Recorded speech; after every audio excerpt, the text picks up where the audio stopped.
Chapter 1 18वीं सदी में भारत में राज और समाज। मुगल साम्राज्य के कमज़ोर होने के साथ साथ स्थानीय राजनीति और आर्थिक शक्तियां सिर उठाने लगी और अपना दबाव बढ़ाने लगी। 17वीं सदी के अंत और उसके बाद की राजनीति में व्यापक परिवर्तन हुआ। 18वीं सदी के दौरान बिखरते मुगल साम्राज्य और उसकी खंडित राजनीतिक व्यवस्था पर बड़ी संख्या में स्वतंत्र और अर्ध स्वतंत्र शक्तियां उठ खड़ी हुई, जैसे बंगाल, अवध, हैदराबाद, मैसूर और मराठा राजशाही। अंग्रेजों को भारत पर अपना प्रभुत्व स्थापित करने के लिए इन्हीं ताकतों पर विजय प्राप्त करनी पड़ी। इनमें से कुछ राज्यों जैसे अवध तथा हैदराबाद को उत्तराधिकार वाले राज्य कहा जा सकता है। मुगल साम्राज्य की केंद्रीय शक्ति में कमजोरी तथा मुगल प्रांतों के गवर्नरों के स्वतंत्रता के दावे से इन राज्यों का जन्म हुआ। दूसरे मराठा, अफगान तथा जाट तथा पंजाब जैसे राज्यों का जन्म मुगल शासन के खिलाफ स्थानीय सरदारों, जमींदारों तथा किसानों के विद्रोह के कारण हुआ था।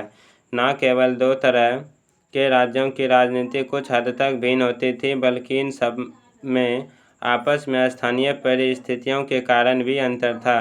फिर भी इसमें कोई आश्चर्य की बात नहीं कि मोटे तौर पर इन सभी का राजनीतिक और प्रशासनिक ढांचा तकरीबन एक सा ही था। लेकिन एक तीसरा क्षेत्र भी था। इनमें दक्षिण पश्चिम तथा दक्षिण पूर्व के समुद्री किनारों के इलाके तथा उत्तर पूर्वी भारत के क्षेत्र शामिल थे, जहाँ पर किसी भी रूप में मुगल प्रभाव नहीं पहुँच सका था। मुगल सम्राट की नाम मात्र की सर्वोच्चता स्वीकार कर और उसके प्रतिनिधि के रूप में स्वीकृति प्राप्त कर 18वीं सदी के सभी राज्यों के शासकों ने अपने पद को वैधता प्रदान करने की कोशिश की थी। बहरहाल इनमें से लगभग सभी ने मुगल प्रशासन के तौर तरीके और उसकी पद्धति को अपनाया। पहले समूह में आने वाले राज्यों ने उत्तराधिकारी के रूप में कार्यविधि, मुगल प्रशासनिक ढांचा और संस्थाओं को प्राप्त किया था। दूसरे ने इनमें अलग अलग मात्रा में थोड़ा बहुत परिवर्तन करके इस ढांचे तथा इन संस्थाओं को अपनाया था, जिसमें मुगल शासकों की राजस्व व्यवस्था भी शामिल थी। इन राज्यों के शासकों ने शांति व्यवस्था बहाल की तथा व्यवहारिक, आर्थिक और प्रशासनिक ढांचा खड़ा किया। निचले स्तर पर काम करने वाले अधिकारियों, छोटे छोटे सरदारों तथा जमींदारों की ताकतें कम की और इस काम में इन सबको अलग अलग मात्रा में सफलता मिली। किसानों के अधिशेष उत्पादन पर नियंत्रण के लिए ये लोग ऊपर के अधिकारियों से झगड़ते रहते थे और कभी कभी सत्ता और संरक्षण के स्थानीय केंद्र कायम करने में ये लोग सफल भी हो जाते थे। उन्होंने उन स्थानीय जमींदारों तथा सरदारों से भी समझौता किया तथा उनको अपने साथ लिया जो शांति और व्यवस्था चाहते थे। आमतौर पर कहा जाए तो अधिकांश राज्यों में राजनीतिक अधिकारों का भी केंद्रीकरण हो गया तथा सरदारों, जागीरदारों और जमींदारों को इसके कारण राजनीतिक और आर्थिक शक्ति की दृष्टि से लाभ मिला। इन राज्यों की राजनीति लगातार गैर सांप्रदायिक या धर्मनिरपेक्ष बनी रही, क्योंकि इन राज्यों के शासकों की आर्थिक तथा राजनीतिक प्रेरक शक्ति समान थी। सार्वजनिक स्थानों की नियुक्तियां, सेना में भर्ती या नागरिक सेवाओं में ये शासक धार्मिक आधार पर भेदभाव नहीं बरतते थे और जब लोग किसी सत्ता या अथवा शासन के विरुद्ध विद्रोह करते थे तो इस बात पर विचार नहीं करते थे कि उनके शासक का धर्म क्या है। इसलिए इस बात पर विश्वास करने के लिए कोई आधार नहीं मिलता है कि मुगल साम्राज्य के पतन और विघटन के बाद भारत के विभिन्न भागों में कानून और व्यवस्था की समस्या उठ खड़ी हुई और चारों ओर अराजकता फैल गई। वास्तविकता तो यह है कि 18वीं सदी में प्रशासन तथा अर्थव्यवस्था में जो भी अव्यवस्था विद्यमान थी, वह भारतीय राज्यों के आंतरिक मामले में ब्रिटिश हस्तक्षेप और ब्रिटेन द्वारा चलाए गए विजय अभियानों का परिणाम था। हाँ, यह बात सही है कि भारत की 17वीं सदी में जो आर्थिक संकट शुरू हुए थे उनकी रोकथाम इनमें से कोई भी राज्य सफलता से नहीं कर पाया। इनमें से सभी राज्य मूल रूप से कर उगाने वाले राज्य बने रहे। जमींदारों और जागीरदारों की संख्या तथा राजनीतिक ताकत में लगातार वृद्धि होती गई और कृषि से होने वाली आमदनी के लिए वे लगातार आपस में झगड़ते रहे। इसके साथ साथ किसानों की हालात दिनों दिन बिगड़ती चली गई। जहां इन राज्यों ने आंतरिक व्यापार को ठप नहीं होने दिया, वहीं इन्होंने विदेशों से व्यापार को बढ़ावा देने की कोशिश भी की, लेकिन अपने राज्यों के आधारभूत औद्योगिक और वाणिज्य ढांचे को आधुनिक रूप देने के लिए इन लोगों ने कुछ नहीं किया। इससे यह बात साफ हो जाती है कि वे आपस में संगठित क्यों नहीं हो सके और विदेशी आक्रमणों को विफल करने में उनको क्यों सफलता हासिल नहीं हो सकी। हैदराबाद और कर्नाटक निजाम उल मुल्क आसफ जाह ने 1724 में हैदराबाद राज्य की स्थापना की। औरंगजेब के बाद के समय के नवाबों में उसका महत्वपूर्ण स्थान था। सैयद बंधुओं को गद्दी से हटाने में उसकी अहम भूमिका थी। उसको दक्कन के वायसराय का खिताब प्राप्त हुआ था। 1720 से 1722 के बीच दक्कन में उसने अपनी स्थिति सुदृढ़ की।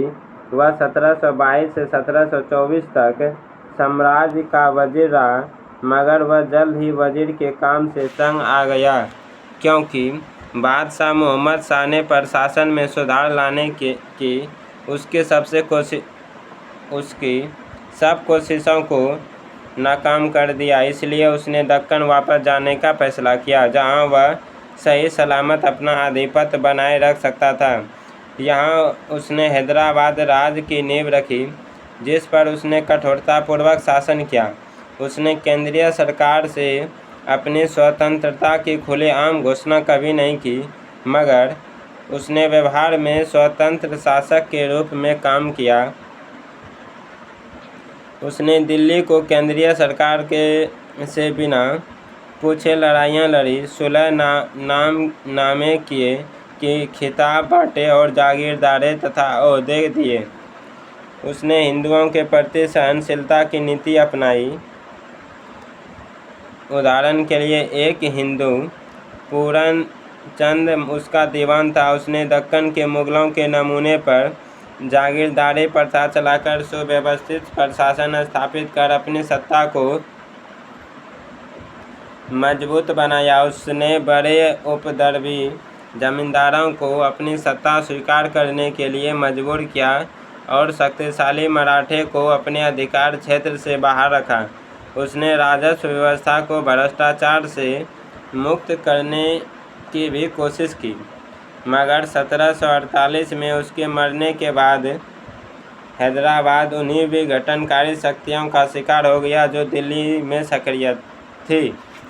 कर्नाटक दक्कन मुगल का एक सूबा था और इस तरह वह हैदराबाद के निजाम के अधिकार के अंतर्गत आता था, मगर व्यवहार में जिस प्रकार निजाम दिल्ली की सरकार से स्वतंत्र हो गया था, उसी प्रकार कर्नाटक का नायब सूबेदार, जिसे कर्नाटक का नवाब कहा जाता था,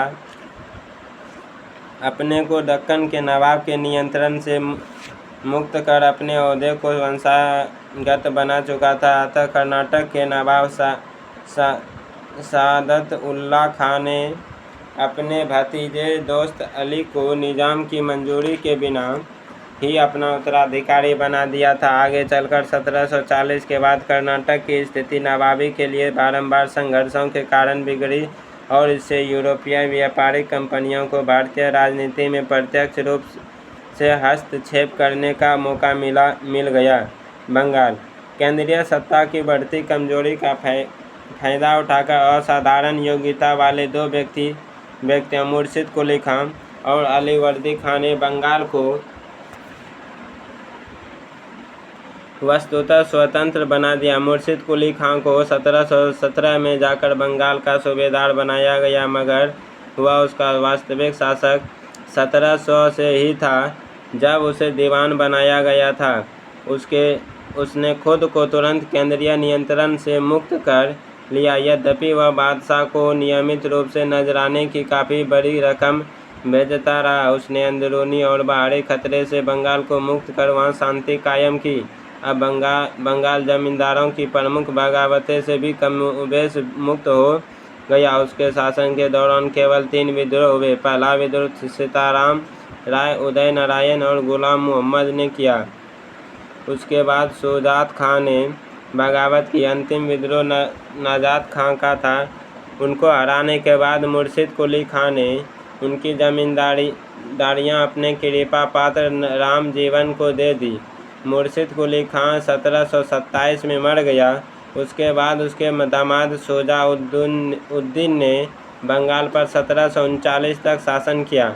उसकी जगह पर उसका बेटा सरफराज खां आया, जिसे उसी साल गद्दी से हटाकर अलीवर्दी खां नवाब बन गया। इन तीनों नवाबों ने बंगाल को शांतिपूर्ण और सुव्यवस्थित प्रशासन दिया। उन्होंने व्यापार और उद्योग को बढ़ावा दिया। मुर्शिद कुली खां ने प्रशासन में मितव्ययिता बरती। उसने बंगाल के वित्तीय मामले का प्रबंधन नए सिरे से किया। उसने नए भू राजस्व बंदोबस्त के जरिए जागीर भूमि के लिए एक बड़े भाग को खालसा भूमि बना दिया और इजारा व्यवस्था, ठेके पर भू राजस्व वसूल करने की व्यवस्था आरंभ की। स्थानीय जमींदारों और सौदागर साहूकारों के बीच से उसने राजस्व वसूलने वाले किसान और सौदागर साहूकार भर्ती किए। उसने गरीब खेतिहरों का कष्ट दूर करने तथा उन्हें समय पर भू राजस्व देने में समर्थ बनाने के लिए तकावी ऋण भी दिए। इस प्रकार वह बंगाल सरकार के संसाधनों को बढ़ा सका, मगर इजारा व्यवस्था ने किसानों और जमींदारों पर आर्थिक बोझ बढ़ा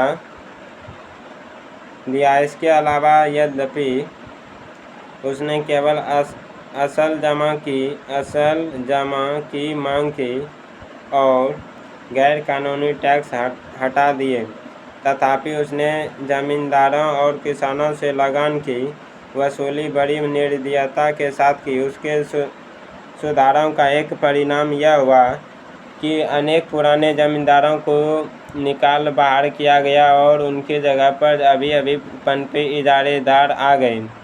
मुर्शिद कुली खां और उसके बाद के नवाबों ने हिंदुओं और मुसलमानों को रोजगार के समान अवसर दिए। उन्होंने सबसे ऊंचे नागरिक ओहदे और कई फौजी ओहदे पर बंगालियों को रखा, जिनमें अधिकतर हिंदू थे। इजारेदारों को चुनते समय मुर्शिद कुली खां ने स्थानीय जमींदारों और महाजनों को प्राथमिकता दी, जिनमें अनेक हिंदू थे। इस प्रकार उसने बंगाल में एक नए भू अभिजात वर्ग को जन्म दिया। 3 नवाबों ने माना कि व्यापार का प्रसार जनता और सरकार के लिए फायदेमंद है, इसलिए उन्होंने भारतीय और विदेशी सभी व्यापारियों को बढ़ावा दिया। नियमित थानों और चौकियों की व्यवस्था पर सड़कों और नदियों की सुरक्षा का इंतजाम किया। उन्होंने अफसरों के निजी व्यापार को रोक दिया। साथ ही उन्होंने इस बात का भी ख्याल रखा कि विदेशी व्यापारिक कंपनियों तथा उनके नौकरों पर कड़ा नियंत्रण रखा जाए और उन्हें अपने विशेषाधिकारों का दुरुपयोग नहीं करने दिया जाए। उन्होंने अंग्रेजी ईस्ट इंडिया कंपनी के नौकरों को देश के कानूनों का पालन करने तथा अन्य व्यापारियों के बराबर सीमा शुल्क देने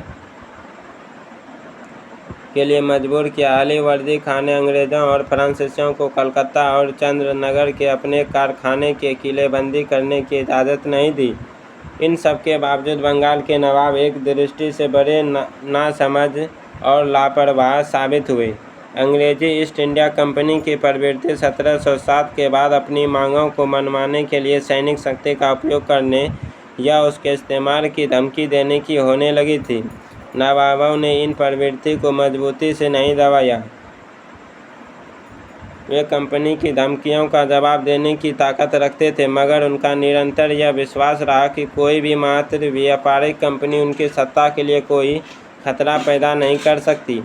वे इस बात को महसूस नहीं कर सके कि अंग्रेजी कंपनी व्यापारियों की कंपनी मात्र नहीं थी, बल्कि उस समय के अत्यंत आक्रामक और विस्तारवादी उपनिवेश की प्रतिनिधि थी।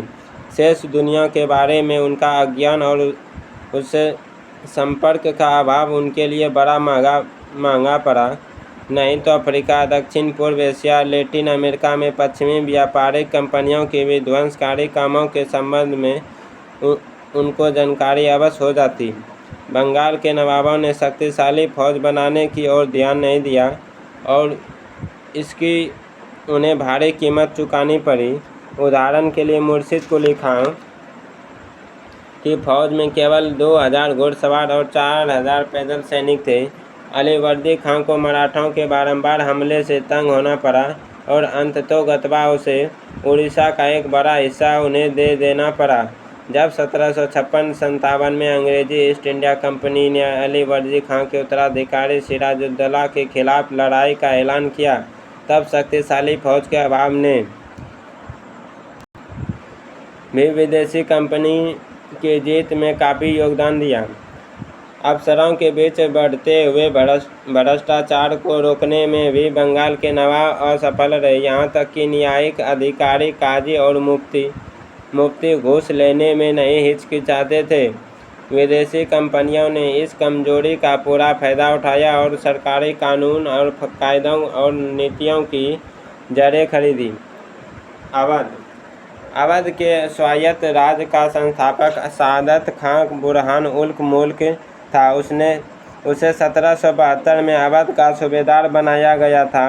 वह अत्यंत निडर, कर्मठ, दृढ़ प्रतिज्ञ और तेज आदमी था। उसकी नियुक्ति के समय कई बगावती जमींदारों ने प्रांत में हर जगह सिर उठाया हो। उन्होंने मालगुजारी देने से इनकार कर दिया, अपनी निजी सेवाएं गठित की, किले बनाए और शाही सरकार की अवज्ञा की। वर्षों तक सादत खां को उनसे लड़ना पड़ा। उसने अंधेरगर्दी को खत्म किया और बड़े जमींदारों को अनुशासित किया। इस प्रकार उसने अपनी सरकार के वित्तीय संसाधनों को बढ़ाया।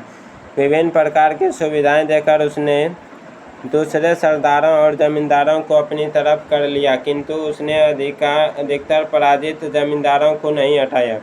अधीनता स्वीकार करने और देय रकम भू राजस्व नियमित रूप से अदा करने पर सहमत होने के बाद उन्हें भी अपनी जगह पर पक्का कर दिया गया। सादत खां ने भी 1723 में नया राजस्व बंदोबस्त रेवेन्यू सेटलमेंट किया। कहा जाता है कि उचित भू लगान लगाकर तथा बड़े जमींदारों के जुल्मों से बचाकर उसने किसानों की हालात को बेहतर बनाया। बंगाल के नवाबों की तरह ही उसने हिंदुओं और मुसलमानों के बीच कोई भेदभाव नहीं किया।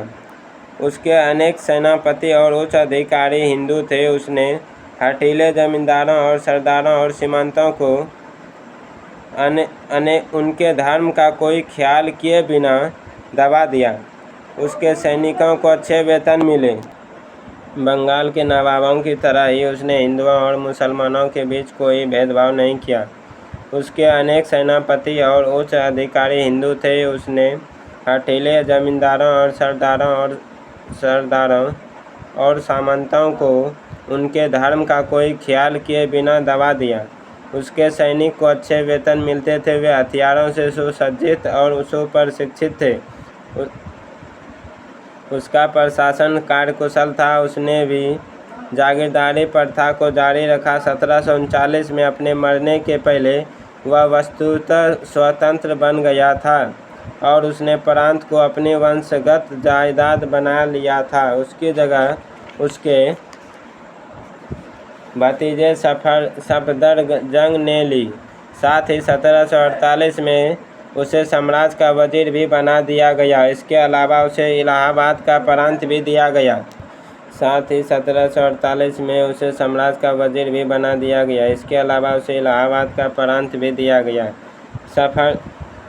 सफदरजंग ने 1754 में अपने मरने तक अवध और इलाहाबाद की जनता को किसी अशांति का सामना नहीं करने दिया।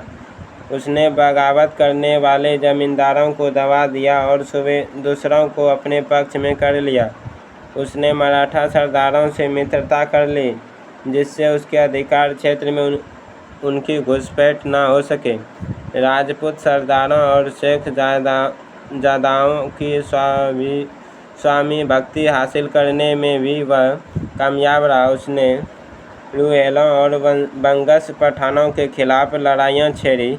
बंगस नवाबों के खिलाफ 1750-51 की लड़ाई में उसने मराठों की सैनिक सहायता तथा जाटों का समर्थन प्राप्त किया। इसके लिए उसे मराठों को प्रतिदिन 25,000 रुपये और जाटों को रोज़ 15,000 रुपये देने पड़े। बाद में उसने पेशवा के साथ एक करार किया, जिसके अनुसार पेशवा ने मुग़ल साम्राज्य को अहमद शाह अब्दाली के खिलाफ मदद देने और उसे भारतीय पठानों और राजपूत राजाओं जैसे अंदरूनी विद्रोहियों से बचाने का वचन दिया। बदले में पेशवा को 50 लाख रुपये तथा पंजाब, सिंध और उत्तर भारत के कई जिलों का चौथ दिया जाने वाला था। इसके अलावा पेशवा को अजमेर और आगरा का सूबेदार बनाया जाना था, मगर पेशवा दिल्ली में सफदरजंग के दुश्मनों से जा मिला, जिन्होंने उसे अवध और इलाहाबाद का सूबेदार बनाने का वचन दिया। इसलिए करार टूट गया। सफदरजंग ने न्याय की उचित व्यवस्था की। उसने भी नौकरियां देने में हिंदुओं और मुसलमानों के बीच निष्पक्षता की नीति अपनाई। उसकी सरकार के सबसे बड़े ओहदे पर एक हिंदू महाराजा नवाब राय आसीन था। नवाबों की सरकार के तहत लंबे समय तक लगातार शांति और सामंतों की आर्थिक समृद्धि के परिणाम स्वरूप अवध सरकार के इर्द गिर्द एक विशिष्ट लखनवी संस्कृति काल क्रम से विकसित हुई। लखनऊ बहुत ज़माने में अवध का एक महत्वपूर्ण शहर था। 1775 के बाद वह अवध के नवाबों का निवास स्थान बन गया। वह तुरंत ही कला और साहित्य को संरक्षण प्रदान करने की दृष्टि से दिल्ली का प्रतिद्वंदी हो गया। वह हस्तशिल्प के एक महत्वपूर्ण केंद्र के रूप में भी विकसित हुआ। स्थानीय सरदारों और जमींदारों के संरक्षण में दस्तकारी और संस्कृति दोनों का असर कस्बों तक पहुंच गया। सफदरजंग ने बहुत ऊंची व्यक्तिगत नैतिकता बनाए रखी। वह जिंदगी भर अपनी एकमात्र पत्नी के प्रति वफादार रहा। असल में हैदराबाद, बंगाल और अवध के तीनों स्वायत्त रजवाड़ों के संस्थापक क्रमशः निजाम उल मुल्क, मुर्शिद कुली खान और अलीवर्दी खान ऊंची व्यक्तिगत नैतिकता वाले लोग थे। उनमें से लगभग सभी ने संयमपूर्ण और सदा जीवन बिताया। यह इस धारणा को झूठी साबित करती है कि 18वीं सदी के प्रमुख सामंतों ने फिजूल खर्ची और विलासिता की जिंदगी बिताई। केवल अपने सार्वजनिक और राजनीतिक व्यवहार में ही उन्होंने धोखाधड़ी, षड्यंत्र और विश्वासघात का सहारा लिया। मैसूर दक्षिण भारत में हैदराबाद के पास हैदर अली के अधीन जिसे सबसे महत्वपूर्ण सत्ता का उदय हुआ, वह मैसूर था।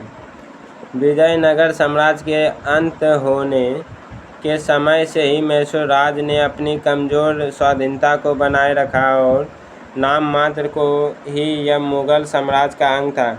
18वीं सदी के शुरू में नजराज सर्वाधिकारी और देवराज दुलबई नाम के दो मंत्रियों ने मैसूर की शक्ति अपने हाथ में ले रखी थी। इस प्रकार वहाँ के राजा चिक्का कृष्ण राज को उन्होंने कठपुतली में बदल दिया था। हैदर अली का जन्म 1721 में एक अत्यंत सामान्य परिवार में हुआ था। उसने अपने जीवन मैसूर की सेना में एकदम साधारण अधिकारी के रूप में शुरू किया था। वह शिक्षित तो नहीं था, लेकिन कुशाग्र बुद्धि और प्रतिभा का धनी था। वह अत्यंत परिश्रमी और लगनशील, साहसी और दृढ़ निश्चयी था। वह एक प्रतिभाशाली सेनानायक तथा चालाक राजनीतिक था। मैसूर राज 20 साल तक युद्ध में उलझा रहा। इस दौरान हैदर अली को जो भी मौका मिला उसने उसका लाभ उठाया और मैसूर की सेना में ऊंचे पद पर पहुंच गया। जल्दी ही उसने पश्चिमी सैनिक प्रशिक्षण के महत्व को पहचाना तथा जो सैनिक उसके अधीन थे उनको आधुनिक प्रशिक्षण दिलवाया। 1755 में डिंडीगुल में उसने एक आधुनिक शस्त्रागार स्थापित किया। इसमें उसने फ्रांसीसी विशेषज्ञों की मदद ली। 1761 में उसने नजराज को सत्ता से अलग कर दिया तथा मैसूर राज पर अपना अधिकार कायम कर लिया। योद्धा सरदारों और जमींदारों के विद्रोह को उसने नियंत्रित कर लिया तथा बिजनौर, सुंदा, सेद्दा, कन्नड़ और मालाबार के इलाके को जीत लिया। मालाबार को अपने अधीन करने का मुख्य कारण यह था कि वह भारतीय समुद्र तट तक अपनी पहुंच बनाए रखना चाहता था। पढ़ा लिखा न होने के बावजूद वह कुशल प्रशासक था। अपने राज्यों में मुगल शासन प्रणाली तथा राजस्व व्यवस्था उसी ने लागू की थी। मैसूर जब कमज़ोर तथा विभाजित राज्य था तब उसने राज्य पर कब्जा किया और शीघ्र ही उसके कारण इस राज्य की गिनती प्रमुख भारतीय शक्तियों में की जाने लगी। वह धार्मिक सहिष्णुता की नीति पर चला। उसका पहला दीवान और अनेक अधिकारी हिंदू थे।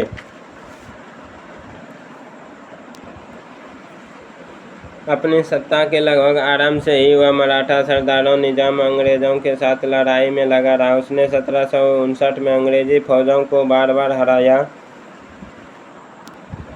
और मद्रास के पास तक पहुंच गया। वह 1782 में द्वितीय आंग्ल मैसूर युद्ध के दौरान मर गया।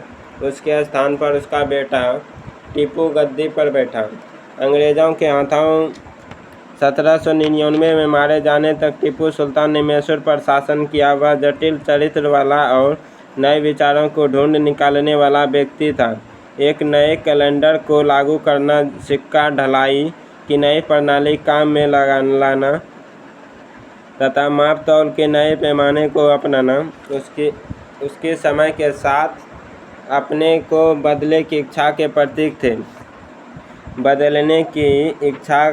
प्रतीक थे। उसके निजी पुस्तकालय में धर्म, इतिहास, सैन्य विज्ञान, औषधि विज्ञान, गणित जैसे विविध विषयों की पुस्तकें थीं। उसने फ्रांसीसी क्रांति में गहरी दिलचस्पी ली। उसने श्रीरंगपट्टनम में स्वतंत्रता वृक्ष लगाया और एक जैकोबियन क्लब का सदस्य बन गया। उसकी सांगठनिक क्षमता का प्रमाण यह है कि जिन दिनों में भारतीय फौजों के बीच अनुशासनहीनता आम थी, उसके सैनिक अंत तक अनुशासित और उसके प्रति वफादार रहे। उसने जागीरदार देने की प्रथा को खत्म करके राजकीय आय बढ़ाने की कोशिश की। उसने पेलीगारों के पैतृक संपत्ति को कम करने और राज्य तथा किसानों के बीच के मध्यस्थों को समाप्त करने की भी कोशिश की, मगर उसका भू राजस्व उतना ही ऊंचा था जितना अन्य समसामयिक शासकों का। वह पैदावार का 1/3 हिस्सा तक भू राजस्व के रूप में लेता था, मगर उसने अफवाहों का वसूली पर रोक लगा दी। वह भू राजस्व में छूट देने में भी उदार था। उसकी पैदल सेना यूरोप की शैली में बंदूकों और संगीनों से लैस थी, लेकिन इन हथियारों को मैसूर में ही बनाया गया था। 1796 के बाद उसने एक आधुनिक नौसेना खड़ी करने की भी कोशिश की थी। इसके लिए उसने 2 नौका घाट बनवाए थे तथा जहाज़ों के नमूने उसने स्वयं तैयार कराए थे। अपने व्यक्तिगत जीवन में वह एकदम सादा था। उसे किसी प्रकार का व्यसन नहीं था और विलासिता से वह कोसों दूर था। वह एक दुस्साहसी योद्धा था और अत्यंत प्रतिभाशाली सेनानायक था। उसकी यह अत्यंत प्रिय उक्ति थी, एक शेर की तरह दिन जीना बेहतर है, लेकिन भेड़ की तरह लंबी जिंदगी जीना अच्छा नहीं। इसी विश्वास का पालन करते हुए वह श्रीरंगपट्टनम के द्वार पर लड़ता हुआ मरा था, लेकिन हर काम में वह जल्दबाजी करता था और उसका स्वभाव स्थिर नहीं था। एक राजनीतिज्ञ के रूप में 18वीं सदी के किसी भी शासक की तुलना में वह दक्षिण भारत के लिए या दूसरे भारतीय शासकों के लिए अंग्रेजी राज के खतरे को अधिक ठीक तरह से समझता था। उदयीमान अंग्रेजी सत्ता के समक्ष वह दृढ़ निश्चय शत्रु के रूप में खड़ा हुआ था और अंग्रेज भी भारत में उसको अपना सबसे खतरनाक दुश्मन समझते थे। हालांकि मैसूर उस जमाने के आर्थिक पिछड़ेपन के दोष से मुक्त नहीं था, लेकिन हैदर अली और टीपू के राज्यकाल में वह आर्थिक रूप से खूब फला फूला। यह इस तथ्य से अधिक स्पष्ट हो जाता है, खास तौर पर जब हम उसकी आर्थिक स्थिति की तुलना निकट अतीत से या उस समय में देश के अन्य भागों से करते हैं। 1739 में ब्रिटिश लोगों ने जब टीपू को पराजित कर उसे मार डाला और मैसूर पर कब्जा कर लिया, तो यह देखकर उनको आश्चर्य हुआ कि मैसूर का किसान ब्रिटिश शासित राज मद्रास के किसान की तुलना में कहीं अधिक संपन्न और खुशहाल था। सर जॉन शोर 1739 से 98 के दौरान गवर्नर जनरल था। उसने बाद में लिखा था, टीपू के राज के किसानों का संरक्षण मिलता था तथा उनको श्रम के लिए प्रोत्साहित और पुरस्कृत किया जाता था। टीपू सुल्तान के ज़माने के मैसूर के बारे में एक अन्य ब्रिटिश पर्यवेक्षक ने लिखा था, यह राज खेती बाड़ी में बढ़ा चढ़ा, परिश्रमी लोगों की घनी आबादी वाला, नए नए नगरों वाला और वाणिज्य व्यापार में बढ़ोतरी वाला था। लगता है कि आधुनिक व्यापार और उद्योग के महत्व को भी टीपू अच्छी तरह समझता था। वास्तव में भारतीय शासकों में यही एकमात्र शासक था जो आर्थिक शक्ति के महत्व को सैनिक शक्ति की नींव मानता था। भारत में आधुनिक उद्योगों की शुरुआत के लिए उसने थोड़े बहुत प्रयास किए। इसके लिए उसने विदेशों से कारीगर बुलाए और कई उद्योग को उसने राज्य की ओर से सहायता दी। विदेश व्यापार के विकास के लिए उसने फ्रांस, तुर्की, ईरान, पेगू में दूत भेजे। चीन के साथ भी उसने व्यापार किया। यूरोपीय कंपनियों के ढांचे पर उसने व्यापारिक कंपनियां स्थापित करने का प्रयास भी किया और उनकी वाणिज्य संबंधी गतिविधियों की नकल करने की कोशिश की। बंदरगाह वाले नगरों में व्यापारिक संस्थाएं स्थापित करके उसने रूस तथा अरब के साथ व्यापार बढ़ाने का प्रयत्न किया। कुछ ब्रिटिश इतिहासकारों ने टीपू को धार्मिक उन्मादी के रूप में चित्रित किया है। यद्यपि अपने धार्मिक दृष्टिकोण में वह काफ़ी रूढ़िवादी था, लेकिन दूसरे धर्मों के प्रति उनका दृष्टिकोण सहिष्णु और उदार था। 1791 में मराठा घुड़सवारों ने श्रृंगेरी के शारदा मंदिर को लूटा, तो उसने मां शारदा की प्रतिमा बनवाने के लिए पैसे दिए। वह नियमित रूप से इस मंदिर और इसके साथ कुछ और मंदिरों को भेंट दिया करता था।